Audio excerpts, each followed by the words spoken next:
AI한테 물어봤어요. 이 MCP가 세세하게 잘 정리해주고 있어?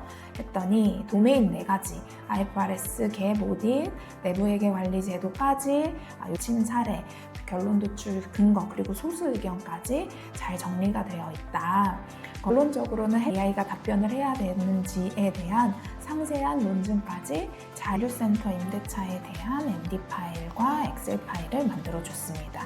임대차 계약 분석한 거 보면 여러 가지 쟁점들이 있고, 그래서 엑셀 파일로 가서 보면 임대차 계약서를 이제 어떻게 분석하고 있는지 판단되어 있고요. 안녕하세요. AX 전문 회계사 혜니입니다.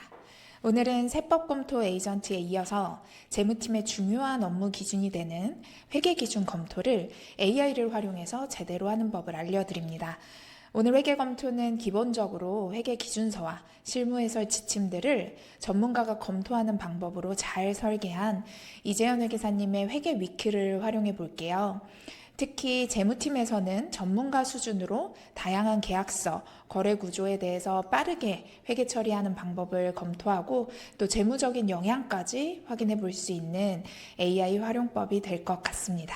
그럼 시작해 볼까요? 시작하겠습니다. 오늘은 이재현 회계사님의 회계 위키를 먼저 소개해 드리면서 시작할게요. 기본적으로 회계 감사를 위한 기준서와 질의예신 관련된 자료들을 이렇게 한데 모아 두셨고요. 화면에서 이렇게 밑에 내려가면 이제 MCP를 연결해서 어떻게 사용하는지도 정리가 되어 있습니다. 클로드 코드 등 다양한 곳에서 활용하실 수 있고, 저는 클로드 코드 연결해 보겠습니다. MCP 엔드포인트 복사하고요. 이렇게 클로드 코드에 가서 커넥트 설정 창에 커넥터 연결해서 추가 커스텀 커넥터를 눌러줍니다. 그러면 URL을 복사해 넣고요. 이름 붙이기 나름입니다. 저는 이재현 회계사의 회계 위키 이렇게 저장해 볼게요. 네, 이렇게 허용하고 이제 이런 설정도 승인이 필요한지 이렇게 확인하실 수 있습니다. 이렇게 해놓으면 이제 이재현 회계사의 회계 위키가 이렇게 등록된 거를 확인하실 수 있습니다. 정리하고 이제 새 창을 열어서 폴더를 선택하고요.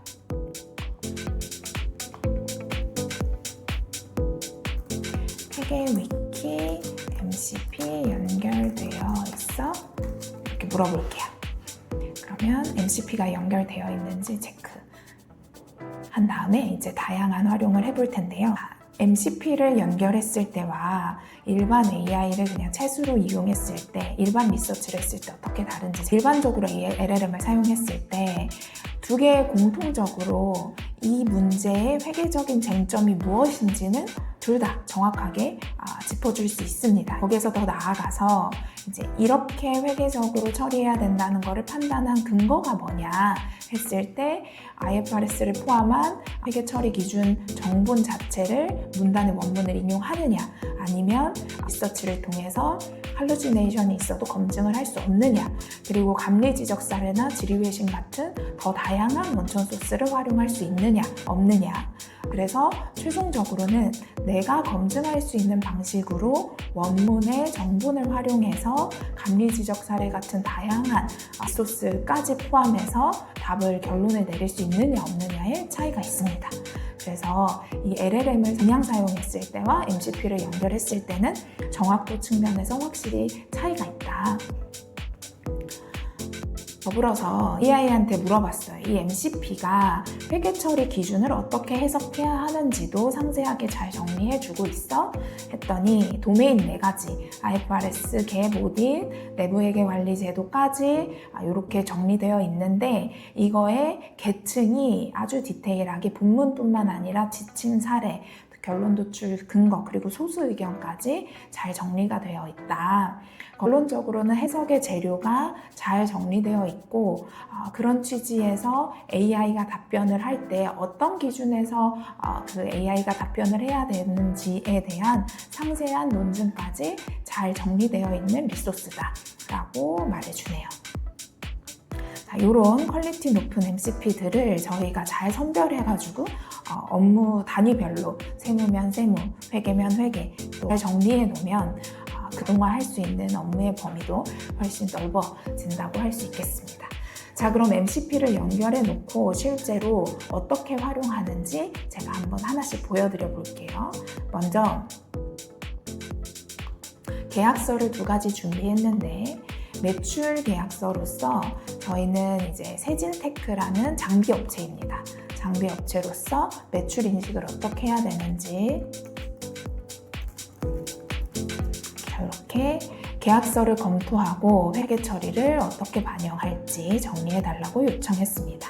기다리는 동안 계약서 살펴보면 자동화 설비 공급 계약이고요. 이제 목적물은 생산 라인입니다. 24억 원입니다. 총 계약 금액은 24억 원이고 납품하고 설치하고 시운전까지 해야 이제 소유권이 이전되는데 그러고 나서도 잔금은 검수 합격일로부터 24개월간 균등 분할해서 받게 됩니다. 그러면 이 경우에 언제 나는 매출을 인식하면 되는지 그리고 그 인식한 매출을 어떤 회계 처리로 날짜별로 반영하면 되는지를 감을 잡기가 어렵죠. 생각보다 많은 내용들이 들어가 있습니다. 이 내용들이 잘 AI가 정리하는지 확인해 보겠습니다. 완료됐습니다. 우선 MD 파일로 이렇게 정리해 줬는데요. 핵심은 뭐냐면 자동화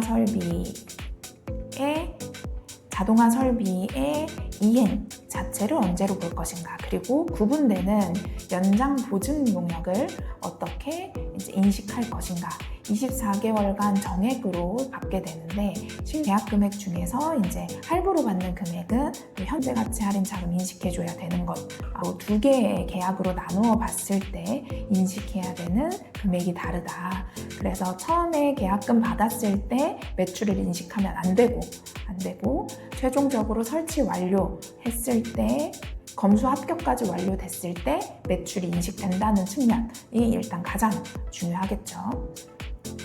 그리고 계약서 안에 포함되어 있는 어떤 상세한 회계적인 이슈까지 정리해서 재무적인 임팩을 확인할 수 있다는 점을 이해할 수 있고요.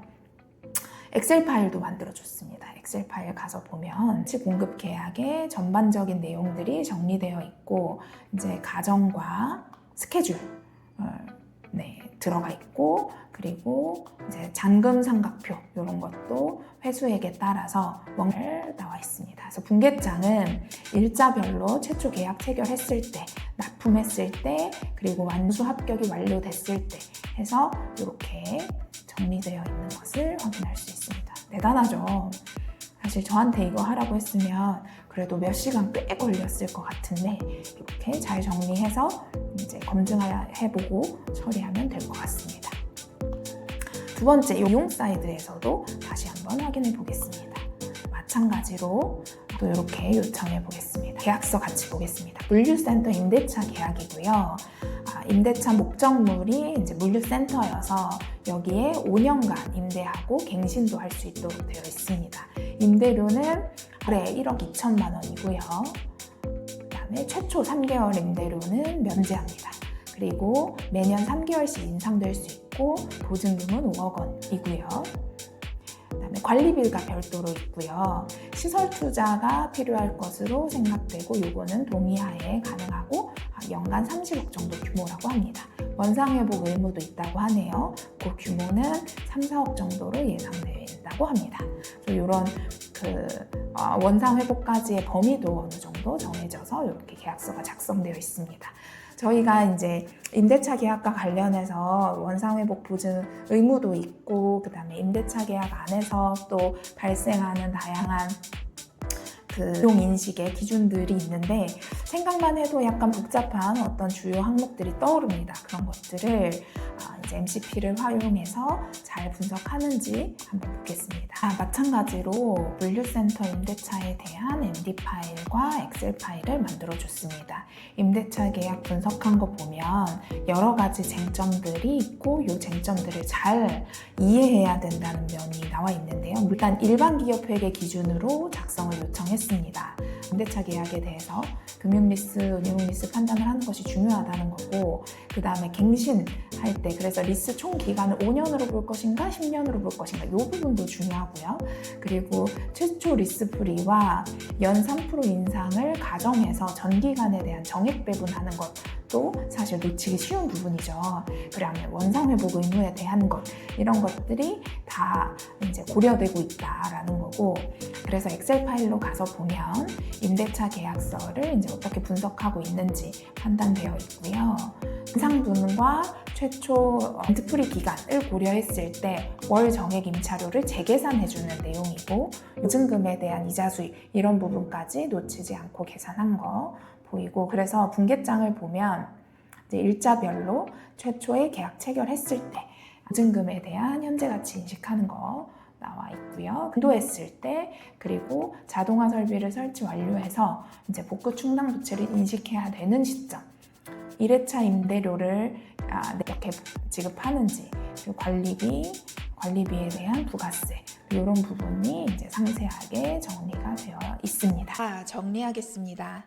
계약서 하나를 붙여놓고 다양한 회계 처리 쟁점에 대해서 기준서, 감리 사례 근거를 확인하고, 또 계약서에는 명시적으로 확인할 수 없었던 숨어있는 재무적인 영향까지도 분석해 볼 수 있었습니다.